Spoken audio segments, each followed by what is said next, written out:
نظر نہیں آتا، ہم تو اس مرنے والے کے تم سے بھی زیادہ قریب ہیں۔ فلولا ان کنتم غیر مدینین ترجعونها ان کنتم صادقین، اگر تمہیں یہ لگتا ہے کہ تمہارے اوپر اللہ کا پاور نہیں ہے، اللہ کی طاقت نہیں ہے، تو ذرا مرنے والے کی روح کو واپس ڈال کر کے دکھا دو، ذرا موت سے اس کو بچا کر کے دکھا دو۔ تم نہیں دکھا سکتے، موت سے بچ نہیں سکتے، اور اسی لیے اللہ نے اپنے نبیوں کو بھی موت کے گھاٹ اتارا، نبیوں کو بھی موت آئی۔ سلیمان علیہ السلام اتنے بڑے نبی ہیں، جنات ان کے کنٹرول میں ہیں، اور جنات ان کے حکم سے بیت المقدس کی تعمیر کر رہے ہیں۔ حضرت سلیمان ان کو ڈائریکشن دے رہے ہیں اور جنات بیت المقدس کی تعمیر کر رہے ہیں۔ سلیمان علیہ السلام لاٹھی کے سہارے کھڑے ہیں اور ان کو ڈائریکشن دے رہے ہیں، اور اسی حال میں سلیمان علیہ السلام کو موت آ گئی۔ لاٹھی پر ٹیک لگا کر کے کھڑے تھے، موت آ گئی، انتقال ہو گیا سلیمان علیہ السلام۔ آنکھیں کھلی ہے، جنات یہ سمجھ رہے ہیں کہ سلیمان علیہ السلام دیکھ رہے ہیں، وہ فٹافٹ اپنا کام کر رہے ہیں۔ قرآن کریم میں اللہ نے فرمایا فَلَمَّا قَضَيْنَا عَلَيْهِ الْمَوْتَ مَا دَلَّهُمْ عَلَى مَوْتِهِ إِلَّا دَابَّةُ الْأَرْضِ تَأْكُلُ مِنْ سَأَتَهِ، جب سلیمان کی موت کا فیصلہ ہم نے کر دیا تو جنات کو ان کی موت کے بارے میں پتہ بھی نہیں چلا، وہ تو ان کی لاٹھی کو جب گھن کے کیڑے نے کھا لیا اور لاٹھی کٹ کر کے گر گئی اور سلیمان علیہ السلام کی ڈیڈ باڈی زمین پر آ گئی۔ تب جنات کو پتا چلا کہ ان کو غیب کے بارے میں پتا نہیں، ان کو پتا نہیں کہ سلیمان کو موت کب آئی۔ سلیمان علیہ السلام کو بھی موت آئی، اور نبیوں کے سردار اور ہماری اور آپ کے پیارے نبی اور آخری نبی جناب محمد رسول اللہ صلی اللہ علیہ وسلم کو بھی موت آئی۔ ربیع الاول کی 12 تاریخ تھی، سوموار کا دن تھا۔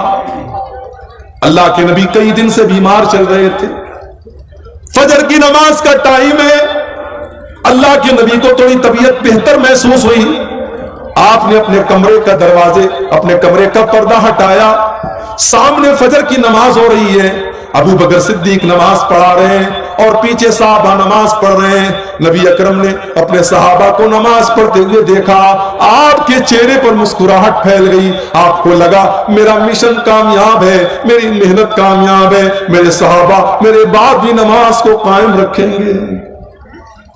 میرے پیارے ساتھیوں، جا کر کے ذرا اپنی مسجدوں کا جائزہ لو۔ اس گاؤں کے اندر مجھے نہیں پتا کتنی مسجدیں ہیں، جاؤ ذرا مسجدوں میں فجر کی نماز کا جائزہ لو۔ اگر یہ بیچارے 70 سال والے 60 سال والے یہ ڈنڈا لے کر کے جلنے والے بوڑھے اگر مسجد میں جانا بند کر دیں تو شاید فجر کی نماز میں تالا لگ جائے مسجدوں میں، اور فجر کی نماز میں کوئی مسجد کو کھولنے والا نہ ہو۔ ہم تو نماز سے اتنے دور ہیں، کوئی بات نہیں ہے، ہمارا کاروبار چل رہا ہے، ہماری دکان چل رہی ہے، نماز ہو رہی ہے، اور محبت رسول کا دعویٰ۔ اللہ اکبر۔ ایک مرتبہ ربیع الاول کا مہینہ تھا، میرا پروگرام تھا کلیا چک میں، مالدہ میں۔ مالدہ اسٹیشن سے کلیا چک جانے میں عام طور سے 1 سے 1.5 گھنٹہ لگتا ہے، مجھے 3 گھنٹے لگ گئے۔ راستے پر جلوس نکل رہا تھا صاحب۔ کس کا جلوس نکل رہا ہے؟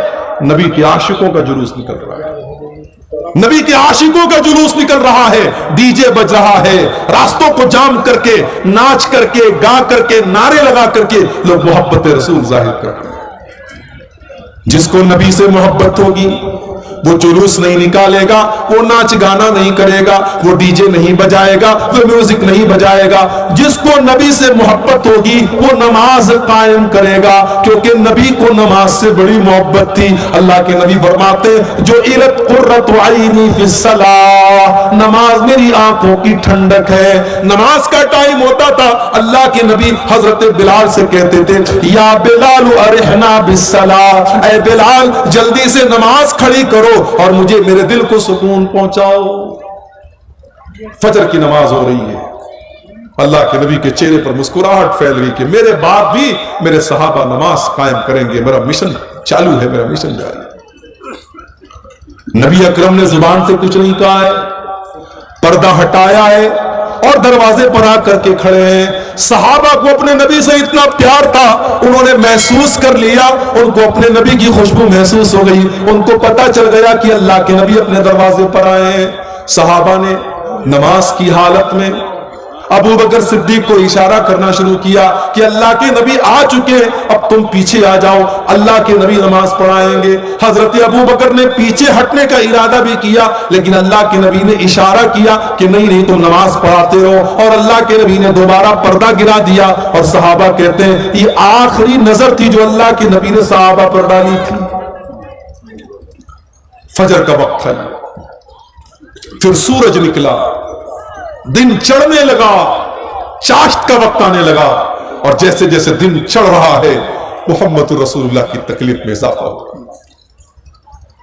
اما عائشہ فرماتی ہیں اسی سوموار کے دن میرے بھائی عبد الرحمن آئے, وہ مسواک کر رہے تھے, اللہ کے نبی کی نظر پڑ گئی, آپ نے اشارہ کیا کہ میں بھی مسواک کرنا چاہتا ہوں. اما عائشہ نے اپنے بھائی سے مسواک کو لیا اور مسواک کو اپنے دانتوں سے نرم کیا تاکہ اللہ کے پیارے نبی کو مسواک کرنے میں تکلیف نہ ہو. بیوی وہ ہوتی ہے جس کو شوہر کی تکلیف کا اتنا احساس, شوہر بیمار ہے تو اما عائشہ نے مسواک کو نرم کیا تاکہ میرے نبی کو, میرے شوہر کو تکلیف نہ ہو, آسانی سے مسواک کر سکے. اور اما عائشہ فرماتی ہیں یہ میرے لیے فخر کی بات تھی کہ اللہ کے نبی کے آخری ٹائم میں میرا لعاب اللہ کے نبی کے لعاب کے ساتھ مل گیا. میں نے مسواک کو نرم کیا اور اللہ کے نبی کو دیا, اور آپ نے اسی مسواک سے اپنے دانتوں کو صاف کیا. اسی لیے علماء کہتے ہیں اگر کسی کو یہ احساس ہو کہ میرا آخری ٹائم ہے تو آخری ٹائم میں مسواک کرنا چاہیے. یہ بھی اللہ کے رسول کی سنت ہے. مسواک کیا آپ نے, بے چینی بڑھنے لگی.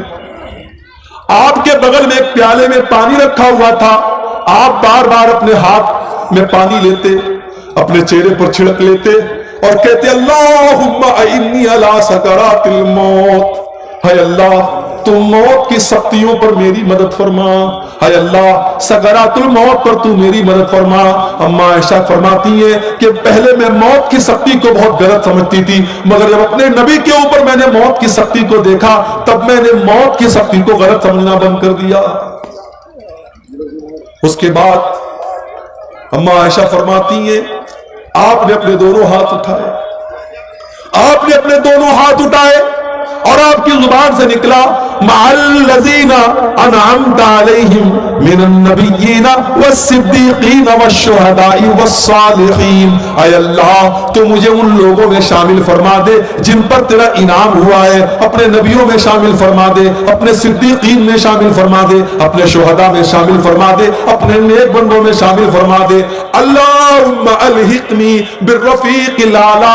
آپ نے فرمایا اے اللہ تو اپنے بہترین بندوں میں مجھ کو شامل فرما دے. اتنا کہتے ہوئے اللہ کے نبی نے ہاتھ اٹھایا اور جو دھیرے دھیرے آپ کا ہاتھ زمین پر آ گیا اور آپ کی روح آپ کے بدن سے نکل گئی اور آپ اس دار فانی کو چھوڑ کر چلے گئے. نبی